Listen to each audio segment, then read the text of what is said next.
So hello guys, kama dawa watu wangu wa Liz TV, ni presenter Branton Liz hapa hivi kwenye Liz TV siku zote, usiogope. So niko hapa hivi upande wa Koyonzo mambo leo. So upande wa Koyonzo nimekuja nikakutana na kijana mmoja ambaye watu wengi wanamharibia sifa kwa sababu ya mambo mengi sana. So ningependa tu huyu jamaa mwenyewe aweze kujitambulisha na aweze kutuambia ni sifa gani hiyo anaharibiwa hii mtaa wa Koyonzo, tuweze kujua ni nini anapitia, ni changamoto gani anapitia kwa sababu ya watu. So ningependa tu karibu ndugu yangu uweze kueleza mawili matatu kuhusu watu ama wakazi wa hapa Koyonzo, ni nini ambacho wanakuzungumzia wewe kama kijana, nini ambacho watu wanakuzungumzia?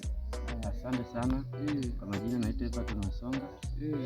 Sasa ishinye wanazungumzia vijana huku ni kiona kijana wanasema kijana ni mbaya, anafanya usharati. Fanya mambo yako, kila mtu anajua tu ni usharati. Anatembea na watoto wa shule.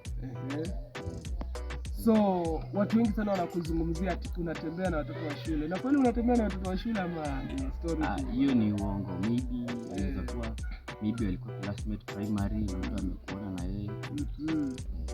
So by the way, hata hiyo story pia ina touch watu sana kwa sababu mwenyewe unajua story ya watoto wa shule. Watoto wa shule pia uko na changamoto sana wakati unatembea na mtoto wa shule, ukipatikana unafungwa miaka kadhaa, unaona? So ungependa ku advise wale vijana ambao wanatazama hii video, ama unaweza waambia nini, ama mawaidha tu ungependa kupatia hao vijana, ungependa kuwapatia mawaidha gani kuhusu watoto wa shule?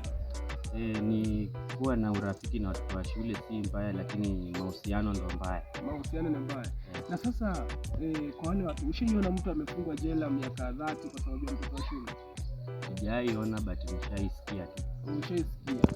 Na sasa wewe unafanya kazi gani ama bado unasoma? Mimi bado nasoma, niko grade 10. Grade 10 hiyo Koyonzo Boys grade 10 kama form 2.